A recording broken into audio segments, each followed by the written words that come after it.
홈즈의 세계가 사건을 닫는 기술이었다면 이제부터 루팡은 사건을 여는 기술로 들어갑니다. 같은 추리라는 문 앞에 서 있는데 열쇠를 거꾸로 끼우는 사람. 홈즈가 질서의 방을 정돈하며 걸어 나왔다면 루팡은 그 방에 일부러 발자국을 남기고 들어옵니다. 그래서 루팡 시즌의 시작은 사건 하나로 뛰어들기 전에 먼저 이 인물이 어떤 규칙으로 움직이는가를 선언해야 해요.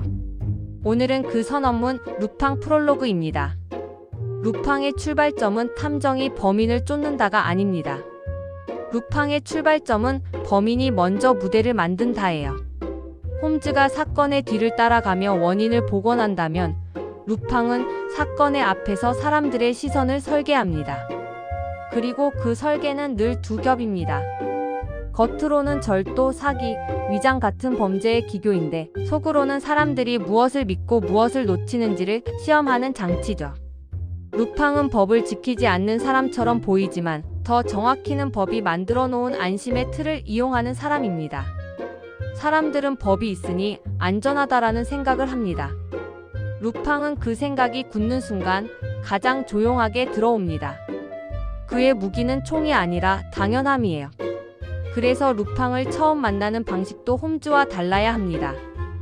홈즈는 관찰을 보여주고 왓슨이 감탄하고 독자가 따라 배우게 되는 구조로 시작합니다.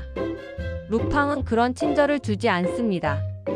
정보를 덜 주거나 이미 늦은 다음에 알려주거나 혹은 처음부터 이건 게임이라고 선언해버립니다. 그리고 그 게임의 규칙은 간단합니다. 보이는 것만 믿는 순간 진다. 홈즈가 보이지 않는 흔적을 찾아냈다면 루팡은 보이게 만든 흔적을 의심하게 만들죠. 홈즈가 단서를 찾아 숨은 범인을 끌어내는 사람이라면 루팡은 단서를 흩뿌려서 추적자를 춤추게 하는 사람입니다. 루팡이라는 인물이 어떤 방향으로 진화하는지, 어떤 장치를 반복해서 쓰는지, 그리고 무엇보다 왜 이 인물이 매력적으로 보이게 설계됐는지를 단계적으로 보여줘요. 우리는 그 성장 곡선을 그대로 밟아갈 거예요. 시즌의 첫 발은 화려함이 아니라 루팡이 등장할 수밖에 없었던 시대의 공기부터 가져가겠습니다. 그 시대의 프랑스, 겉으로는 찬란하고 속으로는 불안한 시기입니다. 도시가 번쩍일수록 그림자도 선명해져요. 부와 계급이 고정될수록 그 고정을 비웃는 인물이 사랑받습니다. 루팡은 그 욕망의 빈틈에서 태어난 캐릭터죠. 다만 루팡은 단순한 도둑 영웅이 아닙니다. 그는 귀족 흉내를 내는 범죄자가 아니라 귀족들이 가진 특권의 언어를 훔쳐 쓰는 사람입니다.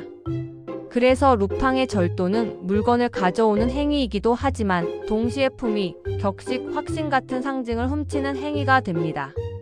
그가 남기는 건 피해가 아니라 모욕감이에요. 당신이 믿던 질서가 이렇게 쉽게 열릴 수 있다라는. 여기서 홈즈와의 대비가 정확히 작동합니다. 홈즈는 사건을 정리하고 싶어 합니다. 그래서 서두르지 않고 확인하고 결론을 딱 맞춰 꽂죠. 루팡은 정리를 깨고 싶어 합니다. 그래서 일부러 여백을 남기고 일부러 설명을 흐리고 일부러 결론을 미뤄요. 홈즈의 세계에서 미덕은 정확성이고 루팡의 세계에서 미덕은 주도권입니다. 누가 더 많이 아느냐가 아니라 누가 판을 먼저 깔았느냐가 핵심이죠. 그러니 루팡을 다룰 때 우리는 범인이 누구냐를 중심에 두지 않을 겁니다. 루팡에서는 그 질문 대신 이런 질문이 중심이 됩니다. 누가 이 상황을 당연하게 보이게 만들었나? 누가 의심의 방향을 조작했나? 사람들은 왜 그 방향으로 걸어 들어갔나? 그런데 루팡도 결국 규칙을 사랑한다는 점. 무질서한 파괴자가 아니라 자기만의 질서를 가진 혼란의 설계자입니다. 그는 되는 대로 훔치지 않아요. 고르고 꾸미고 예고하고 연출합니다.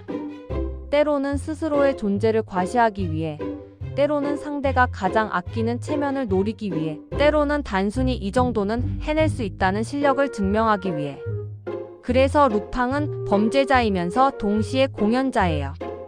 관객이 있어야 완성되고 관객의 시선이 흔들려야 성공합니다.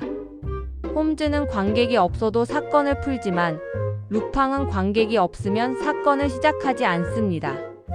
이제 우리는 사건 해결의 쾌감보다 사건 조작의 섬뜩한 쾌감을 보게 됩니다. 루팡의 첫 걸음은 결국 아르센 루팡의 체포에서 시작해요. 루팡은 잡히는 것조차 장면으로 만들 수 있는 인물이라는 선언에 가깝죠. 그리고 이 프롤로그의 목적은 바로 그 선언을 우리 방식으로 만드는 거예요. 홈즈 시즌에서 우리가 했던 건 사건이 아니라 사고를 기록하는 일이었죠. 루팡에서는 결이 달라집니다. 홈즈는 사고가 수렴되는 구조였다면 루팡은 사고가 분산되고 관찰이 흔들리고 확신이 무너지는 구조로 갑니다. 앞부분은 줄거리, 정말 사실의 흐름만. 뒤는 추리 방식, 즉 루팡이 사람들의 시선을 어떻게 다루는지, 법과 관습의 틈을 어떻게 이용하는지, 정답이 아니라 판을 어떻게 만드는지. 단, 루팡 파트의 추리 방식은 홈즈처럼 논리의 사슬로만 설명되지 않을 수도 있어요. 루팡의 기술은 논리라기보다 심리, 기대, 사회적 역할, 체면 같은 것으로 이루어져 있으니까요. 루팡은 단서를 남기기도 하지만 더 자주 단서처럼 보이게 하는 것을 남깁니다. 그러니 우리는 매 화 이렇게 물을 겁니다. 이 이야기에서 사람들이 믿어버린 건 무엇이었나? 그 믿음은 어떻게 만들어졌나? 루팡은 그 믿음을 어디에서 꺾었나? 마지막으로 홈즈에서 루팡으로 넘어오는 단 한 줄의 다리만 남겨둘게요. 홈즈는 질서를 복원했고 그래서 사건은 닫혔습니다. 하지만 닫힌 사건은 언제나 또 다른 문을 만듭니다. 사람들이 이제 안전하다라고 믿는 순간 그 믿음은 가장 부드러운 자물쇠가 되니까요. 루팡은 그 자물쇠가 잠기는 소리를 듣고 등장합니다. 그리고 조용히 말하는 거죠. 잠겼다는 건 열 수 있다는 뜻이다. 이제부터는 범인을 잡는 기록이 아니라 확신이 무너지는 순간의 기록입니다. 다음 화 첫 장면으로 들어갑니다. 아르센 루팡의 체포 루팡 1화.